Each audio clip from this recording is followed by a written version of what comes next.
Bismillahirrahmanirrahim. Assalamu alaikum, dear audience. I welcome you in this another practice examination style video where I will be discussing comprehension section A for English O levels 11-23 new syllabus for 2024 and onward. This video is actually a sequel of my previous video where I discussed all the tips and ways of attempting question number 1, and now in this video I'm going to discuss in detail about question number 2, use of language for 9 marks. I know that question number 2 is posing a great difficulty for students and students are finding it hard to solve, but don't worry, watch this video till the end and then it is going to be really easier for you. When we talk about question number 2, use of language task, it is actually a question which is subdivided into many parts based on text A, where the author's use of language and the effect will be tested. And if we talk about the reading assessment for this question of 9 marks, we will find out that it is to demonstrate the understanding of how writers achieve effect and they influence readers. And when we talk about the influencing reader and achieving some effect, I must tell you that this is done by a very careful use of vocabulary by the writer and by cracking the figurative speeches used by writer. So it's mean that for doing this particular part of comprehension, our reading skills should be really wonderful and we should be really very careful in understanding the vocabulary and the figure of speeches, and we should be able to read the text in between the lines. I've told you in my previous video that when you are given a text, you must read this introduction because this introduction will help you to land from where the text is beginning. So for this text, I must tell you that this text is taken from a short story, The Country of the Blind, written by H.G. Wells. In this short story, the main character, Nunez, accidentally falls thousands of feet down and reaches the country of the blind. Now, the time when you are to solve this question 2, you have read the whole passage while attempting question number 1. So it's mean that the text A is well understood by this time, and for this question we have to look at the language very carefully. Okay, so let's see that what type of questions are given in this part and what can be the best possible way of answering these questions. So look at the first question, question number 2, part A. Here identify one example of how the writer uses language effectively to convey the surrounding landscape that the mountaineer sees after he comes to. So line number 20 to 24 are suggested for finding our answer. Now we have to explain the impression the writer creates in the example you have identified. First of all, you know the greatest mistakes made by the student is that they don't fix themselves to the suggested line and they try finding answer from anywhere in that particular paragraph, which is quite wrong. When lines are suggested, so you must see those particular suggested lines for finding your answer.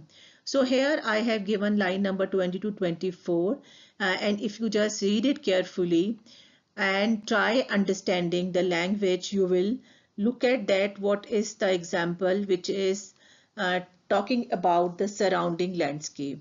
So the ghastly light of the rising moon, the tremendous flight he had taken.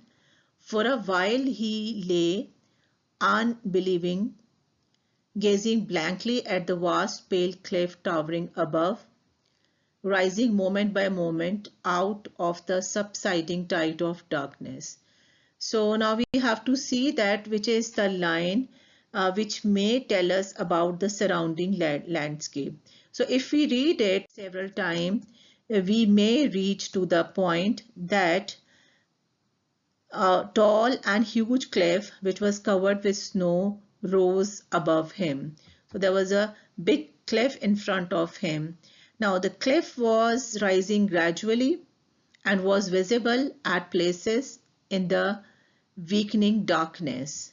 Okay, so here writer has used a very beautiful metaphor, tide of darkness, to describe the undulating thin and thick layer of darkness. So we should be very careful because the example was to choose to tell about the surrounding. So any wrong pick can devoid us of 3 marks.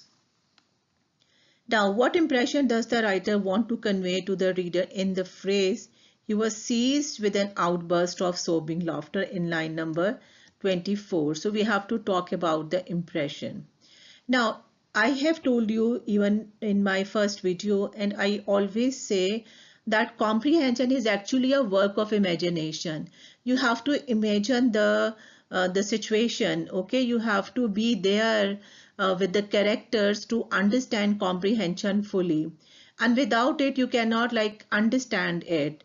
So if we look at the main characters, the mountaineer situation who has fallen down deeply 1,000 feet below from where he was resting, and then afterwards he realizes that he is still alive. So what is the first reaction? That he outbursts into a sobbing laughter.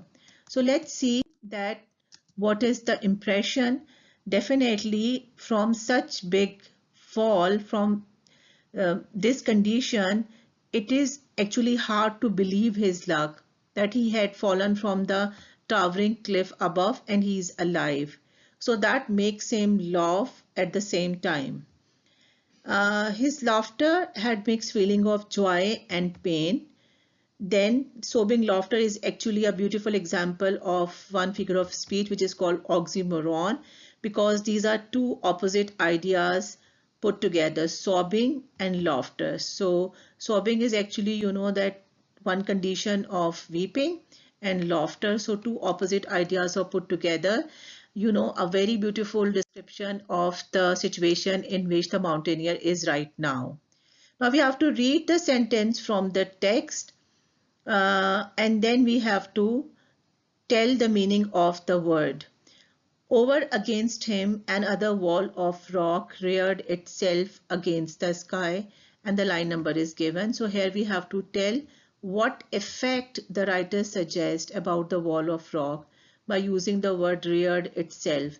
So if we look at the line, and if we just ponder on this word, and if we just look at the word coming after this, reared itself against the sky, so we may suggest that here the word rearing may refer to the rising of the wall. Okay, and you can look at this picture to make your imagination better. I know that comprehensions are always different, but some ideas can, you know, click you to form your understanding in any comprehension. So here the word rear is actually means rose, rising above, and rising in a way to block the view of the sky. So the wall in front, the rock wall in front of him surrounding the valley, was quite high. Now, when coming to the next question, explain why the writer uses the word clambering in the phrase along with the face of a wall. So why is this word used? If we look at the line where this word is used, so we may find some hint to its meaning. At times his progress was like clambering along the face of the wall. Again, if we, you know, that look at the situation and imagine the scene where mountaineer was traveling, so clambering along the face of a wall may suggest that his progress was little difficult. So the clambering use may suggest that the progress forward was difficult and it was harder for him to move forward. So see that without going to that particular context and reading the lines carefully, we cannot find the exact answer. So we have to read the extract from the text, and then we have to say that what writer want to suggest about the situation at this point in the men's journey. I must tell you that we should not be hasty in reading the question and jumping to the answer. We must focus on the question words and ask in our mind that what is the actual question. So we have to actually see that what is being suggested about the progress in the man's journey. So if we read the extract, after a time the rising sun ceased to shine along the gorge. So this sentence shows that it's getting darker. It's approaching of night. The voices of the singing birds died away, and the air grew cold and dark about him.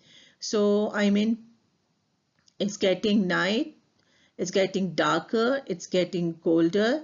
So this all suggests regarding the journey that his journey is really going to be difficult now.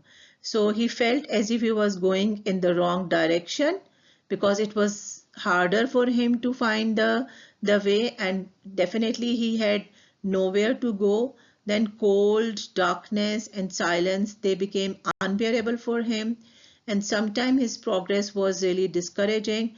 So because the question is 1 mark, any suitable answer can be given and it will be accepted by the examiner.